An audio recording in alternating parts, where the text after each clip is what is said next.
sebaiknya tidak perlu tes.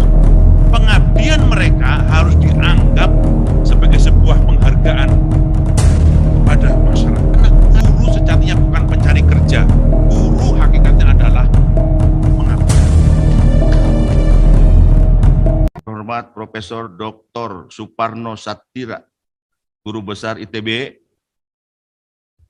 Selamat datang Bapak. Karena waktu saya nerima tadi pagi itu ada Profesor Doktor, saya udah ngedek-dek duluan Pak Sekjen. Karena saya baru mau.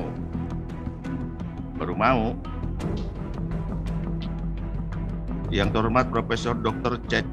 Cecep Darmawan, Guru Besar UPI. Selamat datang Bapak. Waalaikumsalam warahmatullahi wabarakatuh. Yang terhormat Profesor Dr. Dedi Mulyasana, Guru Besar Pendidikan Luar Sekolah. Mana Bapak? Walaupun dulu saya pernah jadi dosen, tapi dosen tentara, Bapak dosen seskohat, ini kan akademis betul. Yang terhormat Handi Purnama MT, Kapusdiklat PT KAI. Oh, di Zoom. Yang terhormat Erwin Kustiawan, Redaktur Pikiran Rakyat. Selamat datang Bapak yang selalu menyebarkan Gerindra, Pak. Ya, amin. Yang terhormat Iwan Hermawan, Forum Aksi Guru Indonesia. Salam sehat, Komando. Enggak, kalau saya di sebelah saya Sekjen itu bisa mem-PAW saya. Ini masalahnya Pak Sekjen Puter.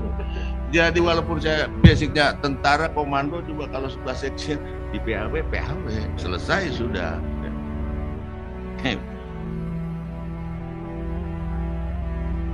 Yang terhormat Bapak Iwan Hermawan, Forum Aksi Guru Indonesia. Oh iya, diulang tuh. Makanya kalau ada Pak Sekjen udah nggak karu-karuan. Yang terhormat Andi Yuda Asfandiar, inovator kreator picu pacu. Oh mantep, ada picu pacu dulu. Gak tahu artinya apa ini, kreator picu pacu. Yang terhormat Karya Setio Wibowo, psikolog dosen Universitas Pajajaran. Waalaikumsalam Bapak. Psikolog tuh tahu nih, Pak Taufik lagi apa tahu. Yang terhormat Ustadz Darlis Fajar, ulama dan praktisi pendidikan. Ya Pak, Assalamualaikum Bapak. Yang terhormat Haji Asep Strawberry, penguasa kreatif.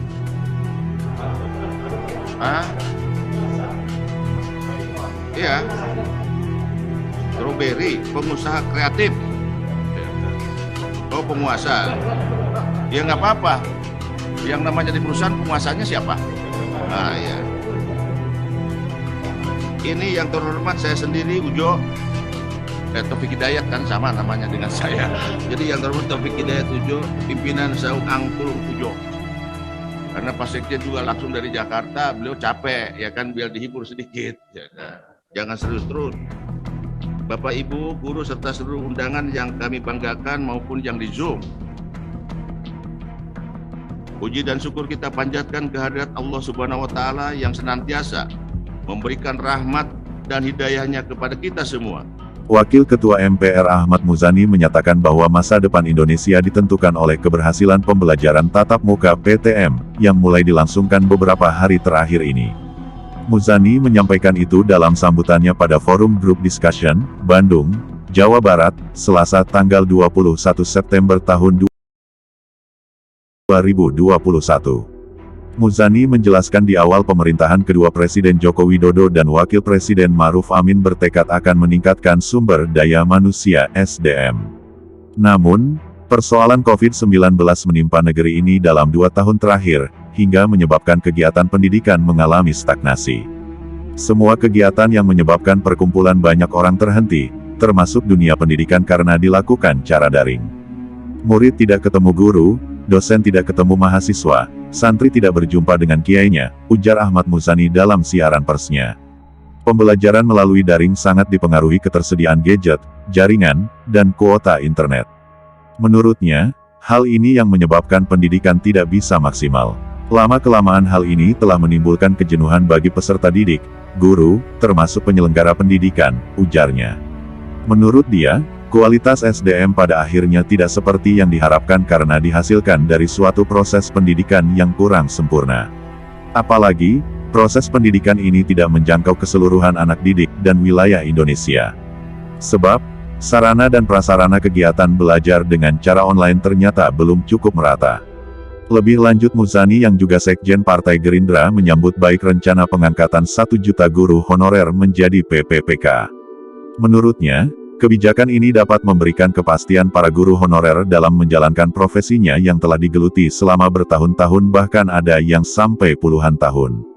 Namun, katanya, lagi-lagi persoalan administrasi dan tes penyaringan menjadi kendala bagi para guru honorer untuk menjadi PPPK. Oleh sebab itu, Ketua Fraksi Partai Gerindra di DPR ini mengusulkan agar guru honorer yang telah mengabdi bertahun-tahun sampai puluhan tahun, seharusnya tidak perlu tes. Itu menjadi problem dan masalah serius. Ketika dilantik sebagai presiden untuk periode kedua, Pak Jokowi dalam pelantikannya di hadapan MPR, pidatonya antara lain yang masih saya ingat adalah pembangunan sumber daya manusia. Sumber daya manusia oleh pemerintahan Jokowi Ma'ruf Amin menjadi konsen yang paling penting karena inilah yang diharapkan bisa mengisi Indonesia tahun 2035 ketika ledakan demografi dihadapi, dan inilah yang bisa mengisi dalam 1 abad kita merdeka. Nah, ini sudah mulai tatap muka. Problem tatap muka adalah sudah mulai ada kemalasan siswa untuk masuk sekolah. Pengabdian mereka yang begitu panjang seharusnya diapresiasi dan diberi penghargaan dengan mengangkat mereka menjadi PPPK tanpa perlu tes, kata Muzani.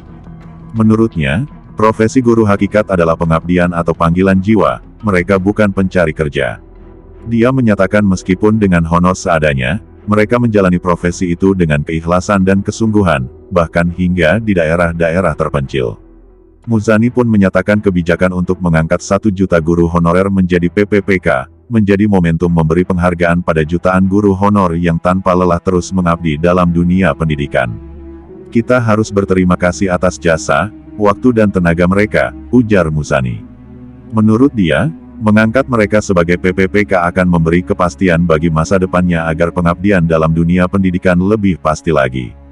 Sehingga, kata dia, dunia pendidikan Indonesia kualitasnya akan lebih baik dan pada akhirnya akan meningkatkan SDM.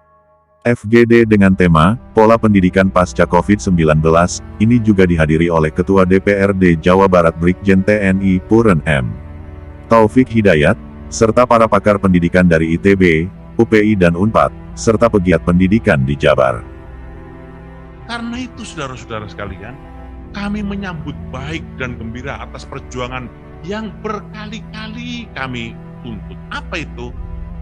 Pemerintah berencana akan melakukan pengangkatan guru honor 1 juta orang. Pengangkatan guru honor 1 juta orang ini buat kami berita gembira. Berita yang menyenangkan, meskipun sebenarnya bukan itu tuntutan kami. Tuntutan kami itu bukan guru honor menjadi P3K. Tuntutan kami guru honor menjadi PNS. Tapi karena PNS itu adalah sebuah mekanisme yang diatur oleh undang-undang untuk orang menjadi PNS, guru honor rata-rata tidak lagi memenuhi syarat, kami mengalah. Oke. Kalau mau menjadi P3K pun tidak ada masalah. Karena P3K adalah tingkat hampir satu tingkat dengan PNS, bedanya ini punya NIP, ini kagak. Bedanya ini pensiun, pada akhirnya ini nggak punya. Tapi minimal kesejahteraan itu bisa terpenuhi. Kenapa? Karena guru honor, tuan-tuan, puan-puan, guru honor itu rata-rata gajinya di bawah 500.000. Saya pergi ke Lampung, guru SD sudah 20 tahun ngajar, Bu. Gajinya 300.000. Dibayar kadang-kadang 3 bulan sekali. Maka ketika kemudian pemerintah mengumumkan akan mengangkat atau mengalokasikan anggaran 1 juta guru honor untuk P3K, kami berterima kasih dan menyampaikan.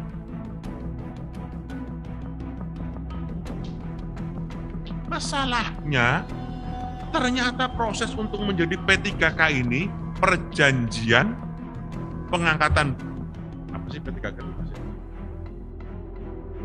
Pegawai dengan kontrak begitu, perjanjian pengangkatan pegawai dengan kontrak. Ternyata prosesnya adalah tes lagi.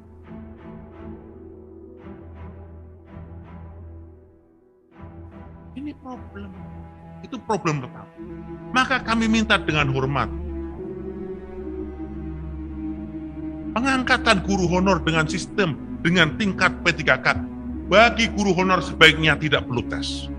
Pengabdian mereka harus dianggap sebagai sebuah penghargaan kepada masyarakat. Karena guru sejatinya bukan pencari kerja. Guru hakikatnya adalah pengabdian.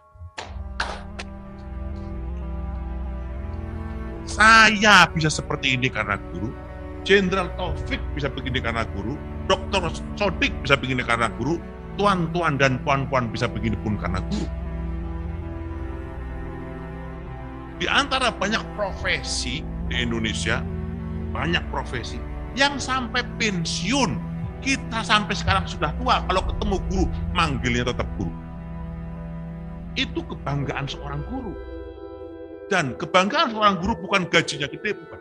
Kebanggaan seorang guru adalah ketika dia ketemu dengan bekas muridnya, bekas anak didiknya, melampaui posisi gurunya.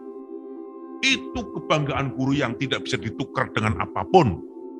Saya kira ibu dan bapak mengalami bagaimana kalau tuan-tuan dan puan-puan ketemu bekas mahasiswanya, bekas muridnya, sekarang jadi bupati, kepala dinas, jadi anggota DPR, jadi pengusaha, jadi seorang ulama, jadi segala macam. Itu sebabnya kami meminta jadi PN, guru tenaga honor jadi PNS. Tapi karena ini masih ada problem undang-undang, oke, jadi P3K. Kami pun berterima kasih. Tapi ternyata tes apa iya? Apa tidak mungkin pengabdian para guru honor yang berpuluh-puluh tahun mencerdaskan kehidupan bangsa tidak bisa diapresiasi dengan pengangkatan dia sebagai tenaga P3K?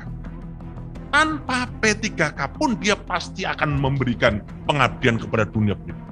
Diangkat atau tidak diangkat menjadi PNS, dia pasti akan mengabdi kepada pendidikan. Diangkat atau tidak diangkat dia sebagai tenaga P3K, pasti akan memberi pengabdian, karena itu adalah panggilan jiwa. Dia bukan pencari kerja.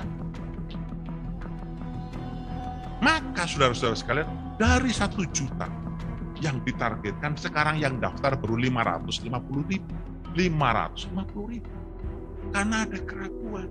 Maksud kami, kenapa kami dorong ini? Ini supaya 1 step selesai. Karena problem pendidikan itu kayak telur sama ayam, mana dulu yang perlu diselesaikan? Ada problem penyelenggara pendidikan, ada problem guru, ada problem murid, ada problem orang tua, ada problem lingkungan. Maksud saya dengan begini, satu-satu kita selesaikan. Bahwa itu belum menyelesaikan dengan pengangkatan misalnya 1 juta tenaga honor, guru honor menjadi P3K pun belum menyelesaikan, karena ada problem lain. Tapi ini minimal dari sekian banyak rangkaian prioritas dan skala prioritas, kita sudah mulai mencicil. Saudara-saudara sekalian, anggaran yang disediakan oleh pemerintah, ini problem yang kedua untuk tenaga honor. Tahun 2022 adalah 19,4 triliun. Sudah kita hitung, 19,4 triliun ternyata hanya cukup dipakai untuk membayar gaji pokok guru honor. Artinya apa? Tunjangan dan seterusnya belum terbudgetkan di sini. Itu ternyata ada ketakutan dari pemerintah daerah. Kalau guru honor diangkat menjadi P3K, pemerintah pusat hanya akan gaji pokoknya saja. Tunjangannya tanggungan siapa? Kalau sudah menjadi P3K nggak bisa, itu kewajiban negara. Tunjangannya dikhawatirkan menjadi tanggungan APBD. Dan itu semua akhirnya berita ini pun tidak cukup mengembirakan bagi banyak pemerintah daerah karena beban. Saudara-saudara sekalian yang saya hormati, kami merasa optimis masa depan Indonesia akan jauh menyebabkan kami yakin Indonesia dalam satu abad yang akan dalam satu abad merdeka akan baik, akan lebih. Meskipun kecarut marutan ini kita tahu bersama. Pendidik anggaran kurang, kesejahteraan kurang, sistem berubah-ubah, dan seterusnya. Tapi kebersamaan inilah yang tidak bisa ditawar-tawar dari sejarah kita.